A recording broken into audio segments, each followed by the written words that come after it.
तो आज हम जो है एंटीकोलिनर्जिक ड्रग पढ़ने वाले हैं या एंटी मस्कुलिनिक ड्रग पढ़ने वाले हैं, सही है।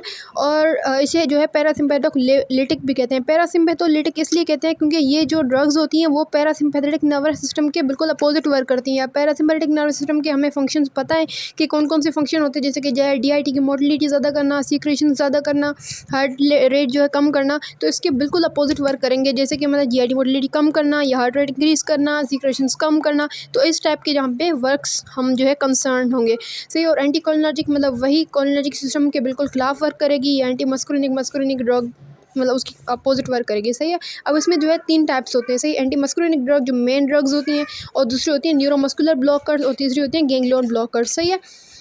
अब जो आज हम पढ़ेंगे वो है एंटी मस्कुलिनिक ड्रग। अब एंटी मस्कुलिनिक ड्रग का मतलब वो एंटी कोलिनर्जिक ड्रग, मतलब कोलिनर्जिक सिस्टम के बिल्कुल अपोजिट वर्क करेंगी वो ड्रग्स। पर वो जो कौन सी जगह पे रिसेप्टर्स होंगे इसके, जो जहाँ पे जाके ब्लॉक करेंगे, वो होंगे neuro effector site of parasympathetic nervous system.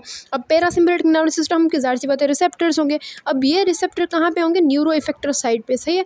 वहाँ पे जाके ये वाले ड्रग्स ब्लॉक कर देंगे एक्टिविटी को। पैरासिम्पैथेटिक एक्टिविटी कहाँ पे ब्लॉक करेंगे? Anti मस्कुलिनिक drugs neuro effector site पे, सही है। अब इसमें जो ड्रग्स आती हैं, मेन ड्रग्स कौन सी आती है? Atropine, scopolamine and ipratropium. कौन सी? एट्रोपिन, स्कोपोलामाइन तो आपको जैसे ही आपको नाम याद आए या नाम दिखे तो आप याद रखना मोशन सिकनेस, मतलब गाड़ी में जाते वक्त जब बंदों को जो है वॉमिटिंग्स आती हैं तो वो जो है स्कोपोलामाइन यूज़ करते हैं ताकि उनको वॉमिटिंग ना आए। और इप्राट्रोपियन जब भी आपके माइंड में आए तो सीधा आप जो है रेस्पिरेटरी डिजीज़ जैसे कि COPD और अस्थमा वो आपके दिमाग में आना चाहिए, सही है। स्कोपोलामाइन, इप्राट्रोपियम और एट्रोपिन मोस्ट इंपॉर्टेंट है क्योंकि सबसे ज़्यादा एंटीडोट होता है, सही। हर जो भी मतलब कोलिनर्जिक क्राइसिस हो जाए या बंदा जो है जहर पी ले, जो क्रॉप्स में यूज़ होता है, जैसे कि ऑर्गेनोफॉस्फेट्स जो होती हैं जो हम क्रॉप्स को देते हैं, तो वो भी हम बंदा जो है इंटेक कर ले तो वहाँ पे भी जो एंटीडोट होता है वो एट्रोपिन होता है, सही है। तो एट्रोपिन मोस्ट इंपॉर्टेंट है। पर स्कोपोलामाइन और इप्राट्रोपियम आपको समझ आ गया, सही। अभी एट्रोपिन क्या होता है? टर्शियरी अमाइन मैंने पहले भी बताया कि टर्शियरी अमाइन जो है वो ब्रेन में एंटर हो सकते हैं क्योंकि ये लिपिड सॉल्युबल होते हैं। और उसके अलावा अल्कोलॉइड का मतलब क्या है? प्लांट से ड्राइव होते हैं। कौन से प्लांट से ड्राइव हो रहा है एट्रोपिन? बेलाडोना, सही। Atropa belladonna. अब इसका जो है आई पे फंक्शन क्या होता है? आई पे फंक्शन होता है प्यूपिल की डायलेशन करवाना, मेड्रियासिस करवाना, सही है। अब कोलिनर्जिक सिस्टम में हमने पिछली बार पढ़ा था कि वो प्यूपिल की कंस्ट्रिक्शन करवा रहा था, तभी तो ग्लूकोमा में इस्तेमाल हो रहा था। पर ये जो है प्यूपिल की डायलेशन करवा रहा है तभी जो है ग्लूकोमा में इस्तेमाल नहीं होगा, सही। ग्लूकोमा इस्तेमाल नहीं होगा, कंट्राइंडिकेटेड होगा। और उसके अलावा जो है ये साइक्लोप्लेजिया करवाता है। साइक्लोप्लेजिया मतलब paralysis of the ciliaris muscle. और इसके अलावा जो है ये relaxation of the ciliaris muscle. हमने पहले पढ़ा कोलिनर्जिक सिस्टम में कि वो जो है कंट्रैक्शन करवा रहे थे सिलियरिस मसल की, पर यहाँ पे क्या होगी? रिलैक्सेशन होगी। प्यूपिल डायलेशन, साइक्लोप्लेजिया मतलब paralysis of the ciliaris muscle, और इसके अलावा जो है relaxation of the ciliaris muscle. अब बहुत ज़्यादा मेड्रियासिस यूज़ होगा, मतलब प्यूपिल डायलेशन हो जाएगी। प्यूपिल डायलेशन तभी होती है ना जब हम नाइट में जाते हैं अंधेरे में। पर अगर मेड्रियासिस ज़्यादा एट्रोपिन बंदा यूज़ कर रहा है आइज़ के लिए, सही है, तो फिर वहाँ पे क्या होगा? प्यूपिल की डायलेशन हो जाएगी। तो प्यूपिल की डायलेशन 4-5 दिन तक रहेगी तो ज़ाहिर सी बात है अब बंदा लाइट में जाएगा तो उसको इरिटेशन होगी ना, तो फोटोफोबिया होगा, सही है। अब यूजेस क्या होते हैं एट्रोपिन के यूज होते हैं कि भाई रिफ्रैक्टिव एरर्स देखने, जैसे कि मतलब कोई भी रिफ्रैक्टिव एरर है तो हम जो है प्यूपिल डायलेशन करेंगे, तो रिफ्रैक्टिव एरर्स के लिए यूज़ होगा। दूसरा है प्यूपिल डायलेशन फॉर फंडोस्कोपी या रेटिनोस्कोपी। अब प्यूपिल की डायलेशन होगी ज़्यादा, मतलब ओपनिंग होगी प्यूपिल की, तो फिर क्या होगा? फंडोस्कोपी या रेटिनोस्कोपी, मतलब रिटाइना को या फंडस जो एरिया होता है वहाँ पे आई में, तो वहाँ पे हम जो है बिल्कुल क्लियरली देख सकते हैं, क्लियरली, सही है। और दूसरा होता है केराटाइटस, मतलब जो इन्फ्लेमेशन हो जाती है कोर्निया की या आयरस की इन्फ्लेमेशन हो जाती है तो वहाँ पे एडेशंस होते हैं। एडेशन मतलब बिल्कुल डॉट्स बन जाते हैं, सही। एडेशंस बन जाते हैं, मासेस बन जाते हैं, तो वहाँ पे जो उनको ब्रेक करने के लिए हम क्या करते हैं? प्यूपिल की डायलेशन करते हैं ताकि वो एडेशन दूर हो जाए और वो जो है ब्रेक हो जाए, सही है। और ये कंट्राइंडिकेटेड होती है एट्रोपिन कहाँ पे? कब? ग्लूकोमा में ये एट्रोपिन जो है कंट्राइंडिकेटेड होती है। और ड्यूरेशन ऑफ एक्शन इसका 4 से 5 दिन होता है अगर आप आई पे डायरेक्टली यूज़ कर रहे हैं, और 4 आवर्स तक अगर आप जो है ब्लड में दे रहे हैं, सही है। और इसके अलावा होम एट्रोपिन जो है ना, एट्रोपिन का 4-5 दिन तक फंक्शन रहेगा, पर हमें इतना देर नहीं चाहिए, तो होम एट्रोपिन जो होता है उसका शॉर्ट ड्यूरेशन होता है कितना? 48 आवर्स, मतलब 2 दिन तक। फिर होता है साइक्लोपेंटोलेट जो है इसका कितना ड्यूरेशन ऑफ एक्शन होता है? 6 to 8 आवर्स होता है। होता है, सही है। और तीसरा होता है प्रोकेनामाइड। प्रोकेनामाइड सबसे शॉर्टेस्ट ड्यूरेशन होता है 1 to 2 आवर्स के लिए, मतलब शॉर्टेस्ट ड्यूरेशन के लिए प्रोकेनामाइड ज़्यादा यूज़ होगा, क्योंकि हम जो है रेटिनोस्कोपी के लिए देख रहे हैं या रिफ्रैक्टिव एरर्स के लिए, तो हमें तो कम टाइम चाहिए, तो फिर प्रोकेनामाइड इज़ बेस्ट, सही है। एट्रोपिन जो है स्फिंक्टर प्यूपिलाई को ब्लॉक करता है। स्फिंक्टर प्यूपिलाई क्या करता है, प्यूपिल की कंस्ट्रिक्शन करवाता है। स्फिंक्टर प्यूपिलाई ही ब्लॉक हो गया तो फिर क्या होगा, प्यूपिल की डायलेशन हो जाएगी, सही है। कुछ ऐसे ड्रग्स होते हैं वो क्या करते हैं, वो स्फिंक्टर प्यूपिलाई को कुछ नहीं करते, बल्कि वो डायलेटर प्यूपिलाई को ही एक्टिवेट कर देते हैं, तो वो डायलेट हो जाता है हमारे प्यूपिल। पर यहाँ पे जो है वो क्या करेगा, स्फिंक्टर प्यूपिलाई को ब्लॉक करेगा ताकि प्यूपिल की कंस्ट्रिक्शन ना हो, तो डायलेशन होगी ज़ाहिर सी बात है। बाकी सलाइवरी सीक्रेशन पे ये होगा कि ज़ीरोस्टोमिया मतलब ड्राइनेस ऑफ माउथ। अब जो भी कोलिनर्जिक सिस्टम था हमने पढ़ा, तो वो जो है सीक्रेशन करवा रहा था, पर ये एंटी कोलिनर्जिक ड्रग्स हैं, तो फिर क्या करेंगे, अपोजिट वर्क करेंगे, तो यहाँ पे सीक्रेशन कम होगी तो ड्राइनेस ऑफ माउथ हो गई, और जीरो ऑप्थेल्मिया मतलब ड्राइनेस ऑफ आई हो गई, सही है। और एनहाइड्रोसिस मतलब स्वेटिंग कम हो जाएगी, तो स्किन वो हो जाएगी, ड्राई हो जाएगी, सही है।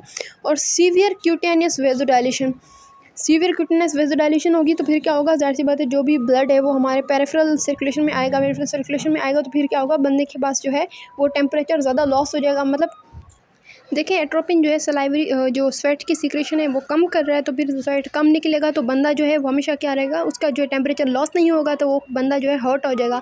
तो हॉट हो जाएगा तो ये ज़्यादातर बेबीज़ में ऐसा होता है कि टॉक्सिसिटी हो जाती है एट्रोपिन की, तो वो जो बेबी है वो ज़्यादा हॉट हो जाता है क्योंकि स्वेटिंग होती नहीं है। अगर वो हॉट हो जाएगा तो फिर क्या होगा, उसकी डेथ हो सकती है, सही, टेम्परेचर ज़्यादा बढ़ने की वजह से। और सीवियर क्यूटेनियस वेजोडाइलेशन होगी तो फिर क्या होगा, उसका फेस जो है बिल्कुल रेड हो जाएगा, फ्लशिंग होगी, सही है, उस हिसाब से। और ब्रोंकोडाइलेशन भी होती है, सही, ब्रोंकोडाइलेशन होती है क्योंकि को कंस्ट्रक्शन जो है किसकी वजह से हो रही थी, कोलिनर्जिक सिस्टम की वजह से हो। और उसके अलावा जो है हमने बताया कि सीक्रेशंस जो है कम होती हैं एंटीकोलिनर्जिक ड्रग्स की वजह से, तो फिर क्या होगा, रेस्पिरेटरी सीक्रेशंस कम होंगी, तो रेस्पिरेटरी सीक्रेशंस कम होंगी तो बेनिफिशियल है। अगर ऑपरेशन के दौरान जो है बंदे को जो है हम एंटीकोलिनर्जिक ड्रग्स देंगे तो उनकी सीक्रेशन कम होगी, तो नमूनिया के चांसेस कम होंगे। और जो वैसे भी ऑपरेशन के दौरान क्या होता है, शेलो हो जाती है, ब्रीदिंग कम हो जाती है, ऐसे ब्रीदिंग कम होगी तो ज़ाहिर सी बात है अगर सीक्रेशन ज़्यादा हो जाए, म्यूकस ज़्यादा प्रोड्यूस हो, तो ज़ाहिर सी बात है एयरवे के लिए स्पेस ही नहीं बचेगा कि वो ब्रीदिंग कर सके, तो ज़्यादा कॉम्प्लिकेशन हो जाएंगी। तो उस कॉम्प्लिकेशन को प्रिवेंट करने के लिए हम एंटीकोलिनर्जिक ड्रग्स देते हैं ताकि वो सीक्रेशंस कम हो। और एंटी स्पामेटिक फॉर जीआईटी, या जो है जीआईटी की मोटिलिटी कम करनी है, सही है। अगर इनकॉन्टिनेंस ब्लैडर की जैसे कि ज़्यादा यूरिन पास हो रहा है, सही है, या ऑपरेशन के तो उस हिसाब से जो है हम क्या करेंगे, एंटीकोलिनर्जिक ड्रग्स देंगे ताकि वो जो है ब्लैडर रिलैक्स हो जाए। और उसके अलावा स्ट्रेस इनकॉन्टिनेंस मतलब यूरिन जो पास हो रहा है, बार बार पास हो रहा है, तो उसको जो है हम रिड्यूस कर सकें।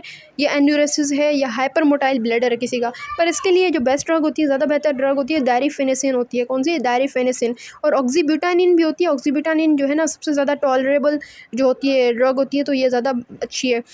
और जो एट्रोपिन मैंने पहले बताया कि एंटीडोट होता है बहुत सारी टॉक्सिसिटीज़ के लिए, जैसे कि मशरूम की टॉक्सिसिटी हो गई है, या ऑर्गेनोफॉस्फेट जो क्रॉप्स में होते हैं जो बंदा सुसाइड के लिए यूज़ कर लेता है, सही है, विलेजेस में, तो उसकी टॉक्सिसिटी से बचने के लिए तो हम जो है एट्रोपिन यूज़ करते हैं, या फाइजोस्टेगमिन जो कोलिनर्जिक ड्रग है, तो उस हिसाब से, या कोलिनर्जिक क्राइसिस के लिए।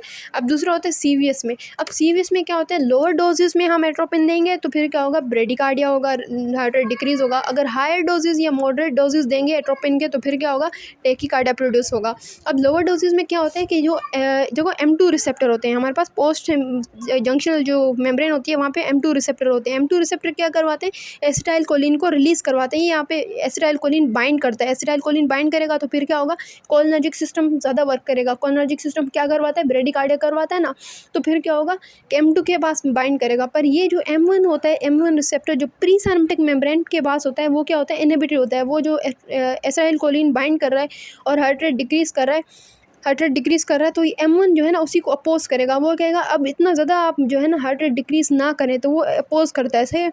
तो हाँ, जो लोअर डोजेज में एट्रोपिन देते हैं तो एट्रोपिन क्या करता है, इसी M1 को जाके इनहिबिट करता है। M1 को इनहिबिट करेगा तो इसे M2 को कहने वाला कोई नहीं होगा, या उसे मतलब इनहिबिट करने वाला कोई नहीं होगा कि भाई एट्रोपिन ज़्यादा हो, एसिटाइलकोलिन ज़्यादा आ गया, हार्ट रेट ज़्यादा डिक्रीज़ हो गया।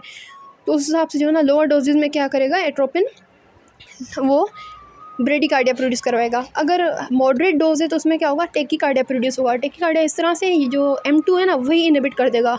लो मॉडरेट डोजेज में एट्रोपिन क्या करेगा, M2 रिसेप्टर को ही इनहिबिट कर देगा। M2 रिसेप्टर इनहिबिट हो गए तो एसिटाइलकोलिन बाइंड नहीं होगा, एसिटाइलकोलिन बाइंड नहीं होगा तो वो एसिटाइलकोलिन क्या करवा रहा था, ब्रेडिकार्डिया करवा रहा था। अब एसिटाइलकोलिन नहीं बाइंड होगा तो ब्रेडिकार्डिया भी नहीं होगा, तो उस हिसाब से, सही है। तो M1 भले इनहिबिट रहे पर M2 के साथ बाइंड कर गया तो वो ब्रेडिकार्डिया करने वाला कोई नहीं होगा और टेकीकार्डिया प्रोड्यूस हो जाएगा, सही है। अब इसके यूजेस क्या होते हैं, सीवीएस में यूजेस ये होते हैं कि सिम्टोमेटिक साइनस ब्रेडिकार्डिया, अगर किसी को जो है साइनस एसएनओड में कोई प्रॉब्लम है, उसकी वजह से हार्ट रेट डिक्रीज़ हो रहा है, तो हम एट्रोपिन देंगे ताकि उसका हार्ट रेट इंक्रीज़ हो सके। या हार्ट ब्लॉक्स में क्या होता है, एवी नोड जो है ब्लॉक हो जाते हैं, उसकी कंडक्शन कम हो जाती है, तो कंडक्शन कम होगी तो हार्ट रेट डिक्रीज़ होगा। कंडक्शन वेलोसिटी जो है वेंट्रिकल के पास जो करंट जाएगा या कंडक्शन जाएगी वो कम जाएगी, ये कम रेट के साथ जाएगी।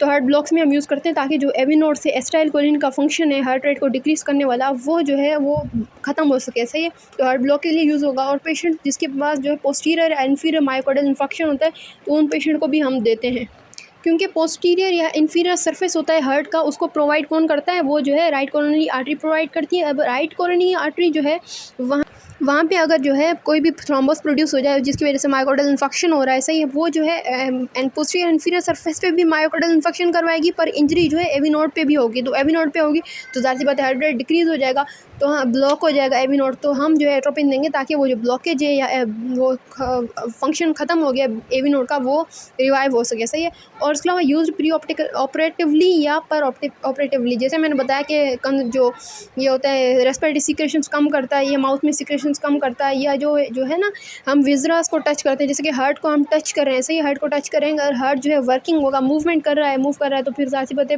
डॉक्टर को प्रॉब्लम होगा ना किसी भी ऑपरेशन करने में, तो हम उसे जो है थोड़ा सा रिलैक्स करने के लिए, या जो है एनेस्थीसिया में भी देखो मसल रिलैक्सेंट है, सही है, और एप्रोप्रिएट वेगल आउटफ्लो देखो हार्ट पे हम जो है टच कर रहे हैं, पेरिटोनियम होती है, सही है, वहाँ से तो हम टच कर रहे हैं, तो फिर क्या होगा, विजरा जो है रिस्पॉन्स करेगा या मूव करेगा, और जो वेगल स्टिमुलेशन है वो भी ब्रेन में मैसेज लेके जाएगी कि भाई हमारे पास कोई ना कोई स्टिमुलस आ चुका है, वो जो है वो हार्ट रेट को डिक्रीज़ कर देगी। अगर हार्ट रेट सब बिल्कुल डिक्रीज़ हो गया तो फिर क्या होगा, दैट्स पहले कार्डियो डिप्रेशन होगी, बंदे की डेथ हो सकती है। तो उस डेथ से बचने के लिए हम एट्रोपिन देंगे ताकि वो जो मसल्स हैं वो ना मूव करें, और जो वेगल आउटफ्लो जा रहा है हार्ट को रेट को डिक्रीज़ करने वाला, वो भी कम जाए।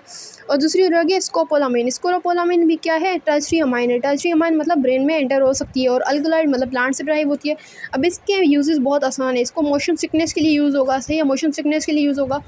और क्या होता है, सीडेटिव मतलब हमें जो है नींद दिलवाता है, सही है, स्लीपिंग के लिए ज़्यादा सही है, और इनहिबिटरी होता है नॉर्मली, पर अगर हाई डोजेज है तो एक्साइटेटरी हो गया, सही, ब्रेन ज़्यादा एक्टिवेट हो जाएगा।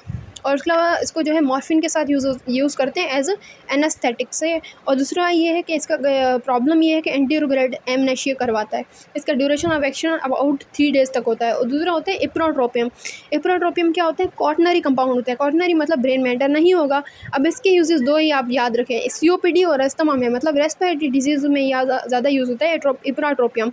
अब इसका न्यू एजेंट होता है ट्रायोट्रोपियम इसलिए इंपॉर्टेंट है क्योंकि इप्रोट्रोपियम में हमें जो है पेशेंट को 4 बार वो इंटेक करने पड़ेगा इप्रोट्रोपियम, पर ट्रायोट्रोपियम जो है सिर्फ एक बार ही दिन में यूज़ करें तो वो ज़्यादा बेनिफिशियल है। तो इस हिसाब से जो है ना ट्रायोट्रोपियम ज़्यादा अच्छा है। और उसके अलावा बेंजोट्रोपिन एंड ट्राईहेक्सीफिनाडाइल या बेंजट्रोपिन, इसके लिए जो है निमोनिक यूज़ होता है बेंजमाइपार्क मतलब कि पार्किंसन डिजीज़ में यूज़ होता है, तो बेंजट्रोपिन है तो पार्किंसन डिजीज़ के लिए यूज़ होता है, तो बेंजमाइपार्क, सही। पार्किंसन डिजीज़ के लिए इसलिए यूज़ होता है क्योंकि पार्किंसन डिजीज़ में क्या होता है कि डोपामिन जो है वो कम हो जाता है और एसिटाइलकोलिन जो है ज़्यादा हो जाता है, और हमें जो है एसिटाइलकोलिन को कम करना है ताकि डोपामिन भी थोड़ा सा बढ़ सके। तो हम क्या करते हैं, एंटीकोलिनर्जिक ड्रग देते हैं ताकि एसिटाइलकोलिन कम हो सके, और उसके साथ साथ जो है ना हम लीवोडोपा देते हैं ताकि डोपामिन बढ़ सके। तो इस हिसाब से जो है ना पार्किंसन डिजीज़ में यूज़ होगा, सही है। And this was the end of the anti मस्कुलिनिक drug. इसके बाद जो है हम न्यूरोमस्कुलर ब्लॉकर्स और गैंग्लियन ब्लॉकर्स हम पढ़ेंगे, सही है। आप प्लीज़ सब्सक्राइब कर दे चैनल को, थैंक यू सो मच, अल्लाह हाफिज़। अगर आप जो है स्क्रीनशॉट लेना चाहें नोट्स का तो फिर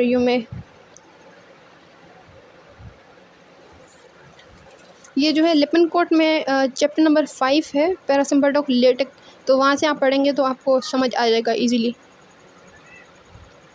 अल्लाह हाफिज़।